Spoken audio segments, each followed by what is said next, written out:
अगर आपने भी रिसेंटली मेरी तरह इग्नू में एमएससी एनवायरमेंटल साइंस में एडमिशन लिया है, तो चलिए इस पूरी एमएससी जर्नी को स्टेप बाय स्टेप साथ में कंप्लीट करेंगे।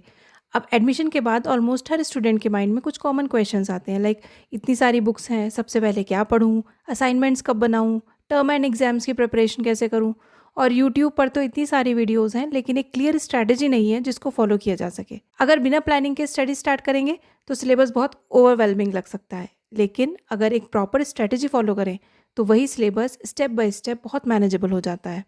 सो आज इस वीडियो में मैं आपके साथ शेयर करूंगी कि एमएससी एनवायरमेंटल साइंस को एफिशिएंटली कैसे स्टडी करें, कौन से स्टडी मटेरियल्स यूज़ करें, नोट्स कैसे बनाएं, असाइनमेंट्स और टर्म एंड एग्जाम्स की प्रिपरेशन कैसे करें, और सबसे इम्पॉर्टेंट, पूरे प्रोग्राम को स्ट्रेस फ्री तरीके से कैसे कंप्लीट करें। तो अगर आप अपनी एमएससी जर्नी की फाउंडेशन स्ट्रॉन्ग बनाना चाहते हैं तो चलिए शुरू करते हैं step by step. Welcome to eco journey with Priyanka. Study strategy समझने से पहले एक चीज़ समझना बहुत ज़रूरी है।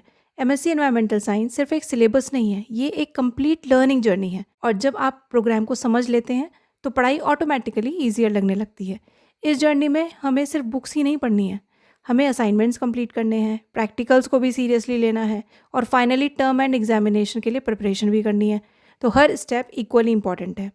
बहुत सारे स्टूडेंट्स एक कॉमन मिस्टेक करते हैं, वो सिर्फ एग्ज़ाम के टाइम पढ़ना स्टार्ट करेंगे, लेकिन मुझे पर्सनली लगता है कि कंसिस्टेंट स्टडी वाली अप्रोच ज़्यादा इफेक्टिव होती है।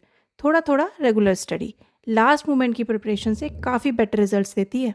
अगर आप हर वीक थोड़ा सा टाइम निकालते हैं, नोट्स बनाते हैं, रिवीजन करते हैं और असाइनमेंट्स को टाइम पर कंप्लीट करते हैं, तो टर्म एंड एग्जाम्स के टाइम प्रेशर बहुत कम हो जाता है। अब जब आपको प्रोग्राम का ओवरऑल स्ट्रक्चर समझ आ गया है तो अगला क्वेश्चन है, स्टडी करें किस मटेरियल से। तो चलिए अब इसी बात को डिटेल में समझते हैं। अब तक हमने प्रोग्राम को तो समझ लिया है, लेकिन सबसे इंपॉर्टेंट क्वेश्चन हमारे सामने आता है कि एक्चुअली पढ़ना किस मटेरियल से है।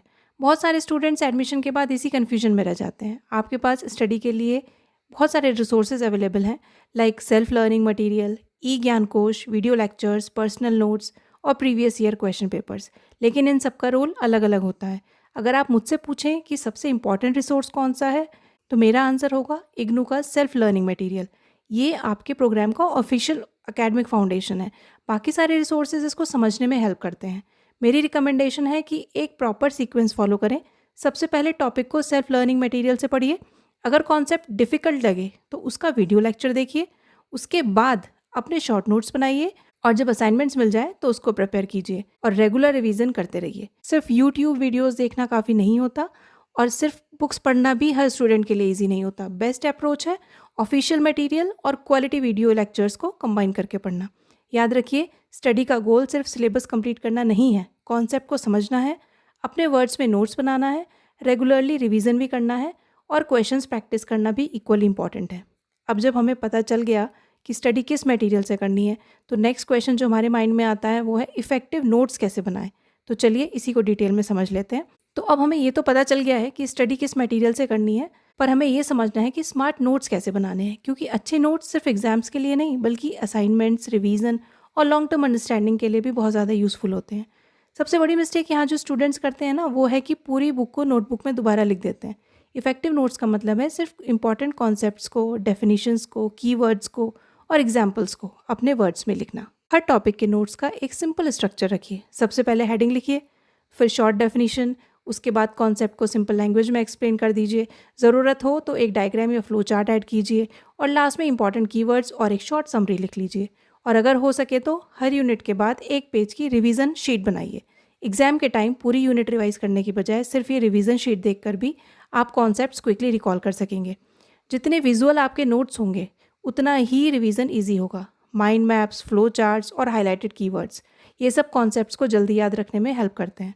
आज जो नोट्स आप बना रहे हैं वही नोट्स असाइनमेंट लिखने में भी आपकी हेल्प करेंगे, वही रिवीजन के टाइम भी काम आएंगे, और एग्जाम के पहले पूरी बुक दोबारा पढ़ने की ज़रूरत भी नहीं पड़ेगी। इफेक्टिव नोट्स हमेशा शॉर्ट होने चाहिए, क्लियर होने चाहिए, वेल ऑर्गेनाइज्ड होने चाहिए, टाइम के साथ अपडेट होते रहने चाहिए, और सबसे इंपॉर्टेंट अपने खुद के वर्ड्स में होने चाहिए। अब जब आपके पास नोट्स रेडी हैं तो नेक्स्ट स्टेप है असाइनमेंट्स को स्मार्ट तरीके से प्रिपेयर करना। तो आगे हम इसी स्ट्रैटेजी को डिटेल में समझ लेते हैं। तो बात करते हैं इग्नू के सबसे इंपॉर्टेंट एकेडमिक कंपोनेंट्स में से एक, असाइनमेंट्स।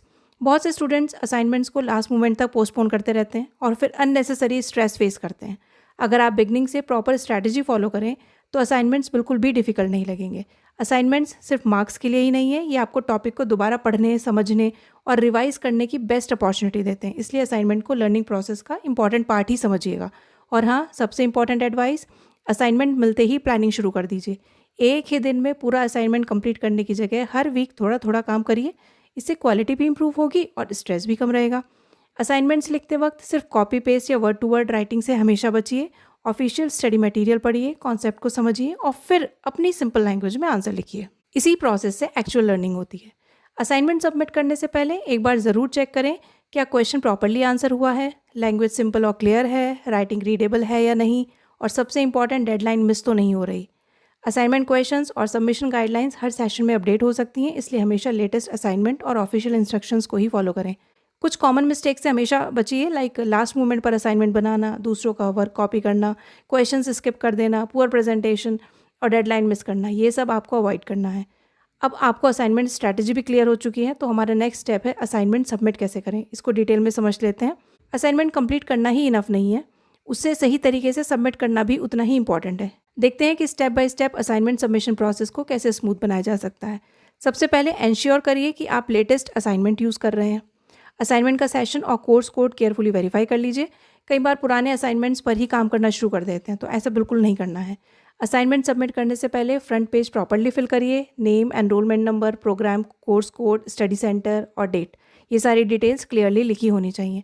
सबमिट करने से पहले एक फाइनल रिव्यू ज़रूर करिएगा, क्या सभी क्वेश्चंस अटैम्प्ट हुए हैं, पेजेस प्रॉपर ऑर्डर में हैं या नहीं। ये छोटी छोटी चेक्स आपको फ्यूचर प्रॉब्लम से बचा सकती हैं, लाइक आपकी राइटिंग क्लीन और रीडेबल है या नहीं, तो आपको ये सब बातें ध्यान रखनी है। असाइनमेंट सबमिट करने से पहले उसकी एक कॉपी या स्कैन PDF अपने पास ज़रूर रखिए। अगर फ्यूचर में कभी वेरिफिकेशन की ज़रूरत पड़ेगी तो ये बैकअप बहुत ज़्यादा यूज़फुल होता है। असाइनमेंट सबमिशन का प्रोसेस और शेड्यूल रीजनल सेंटर या स्टडी सेंटर के अकॉर्डिंग वेरी कर सकता है, इसलिए हमेशा ऑफिशियल नोटिफिकेशंस और अपने स्टडी सेंटर की लेटेस्ट इंस्ट्रक्शंस को ही फॉलो करें। सो अब आप असाइनमेंट सबमिशन प्रोसेस भी समझ चुके हैं, तो नेक्स्ट देखते हैं प्रैक्टिकल्स और लैबोरेटरी वर्क को समझना। प्रैक्टिकल्स, बहुत से स्टूडेंट प्रैक्टिकल्स को लेकर नर्वस होते हैं, लेकिन अगर आप पहले से प्रोसेस समझ लें तो सब कुछ काफ़ी ईजी हो जाता है। प्रैक्टिकल्स का पर्पस सिर्फ एक्सपेरिमेंट करना नहीं है, ये आपको थ्योरी को प्रैक्टिकल सिचुएशन से कनेक्ट करना सिखाता है। इसी प्रोसेस से कॉन्सेप्ट्स और भी ज़्यादा क्लियर होते हैं। प्रैक्टिकल अटेंड करने से पहले अपना शेड्यूल, स्टडी सेंटर की इंस्ट्रक्शंस, प्रैक्टिकल फाइल और ये सब ज़रूरी डॉक्यूमेंट्स चेक कर लीजिए। प्रैक्टिकल के दौरान एक्सपेरिमेंट्स को ध्यान से ऑब्जर्व करिए, इंपॉर्टेंट ऑब्जर्वेशंस नोट करिए और अगर कोई डाउट हो तो फैकल्टी से ज़रूर पूछिएगा। अपने प्रैक्टिकल रिकॉर्ड नीट और कंप्लीट रखिए। ऑब्जर्वेशंस और रिजल्ट्स क्लियरली लिखिए। प्रैक्टिकल फाइल भी इवैल्यूएशन का इंपॉर्टेंट पार्ट है। प्रैक्टिकल शेड्यूल हर रीजनल सेंटर या स्टडी सेंटर में अलग हो सकता है, इसलिए हमेशा ऑफिशियल नोटिफिकेशन और लेटेस्ट इंस्ट्रक्शंस को ही फॉलो करेंगे। सो अब आप प्रैक्टिकल्स को भी कॉन्फिडेंटली समझ चुके हैं ना। अगला और हमारा सबसे इंपॉर्टेंट स्टेप है term and examinations, that is TEE। Assignments और प्रैक्टिकल्स कंप्लीट होने के बाद आता है सबसे important milestone, term end examination. तो चलिए समझते हैं कि ये क्या है और इसके लिए कैसे प्रिपेयर रहना चाहिए। टर्म एंड एग्जामिनेशन आपके प्रोग्राम का फाइनल रिटन असेसमेंट होता है। इसमें आपके कॉन्सेप्ट्स और अंडरस्टैंडिंग इवैल्यूएट की जाती हैं, इसलिए पूरी जर्नी के हर स्टेप को सीरियसली लेना ज़रूरी है। एग्ज़ाम से पहले कुछ इंपॉर्टेंट स्टेप्स होते हैं, जैसे एग्ज़ाम फॉर्म भरना, हॉल टिकट डाउनलोड करना और अपना एग्ज़ाम सेंटर वेरीफाई करना। हमेशा ऑफिशियल नोटिफिकेशंस को ही फॉलो कीजिए। टर्म एंड एग्जामिनेशन की प्रिपरेशन लास्ट मोमेंट पर बिल्कुल स्टार्ट मत करना। रेगुलर रिवीजन, अपने नोट्स और प्रीवियस ईयर क्वेश्चन पेपर्स की प्रैक्टिस आपके कॉन्फिडेंस को काफ़ी इंप्रूव कर सकती हैं। एग्जाम वाले दिन hall ticket, valid ID, pens और ज़रूरी स्टेशनरी सब पहले से ही रेडी रखिएगा। एग्ज़ाम सेंटर थोड़ा जल्दी पहुँचिए और कॉन्फिडेंस के साथ पेपर अटैम्प्ट कीजिए। एग्ज़ाम कंप्लीट होने के बाद ऑफिशियल रिजल्ट का वेट करिए। रिजल्ट और ग्रेड कार्ड से ही आप अपनी एकेडमिक प्रोग्रेस ट्रैक कर सकते हैं। सो ये था हमारा टर्म एंड एग्जामिनेशन प्रोसेस। आगे हम बात करेंगे रिजल्ट्स, ग्रेड कार्ड और डिग्री प्रोसेस के बारे में। टर्म एंड एग्जामिनेशन कंप्लीट होने के बाद सबसे एक्साइटिंग फेज़ होता है रिजल्ट्स और डिग्री का। चलिए समझते हैं कि इस प्रोसेस में क्या होता है।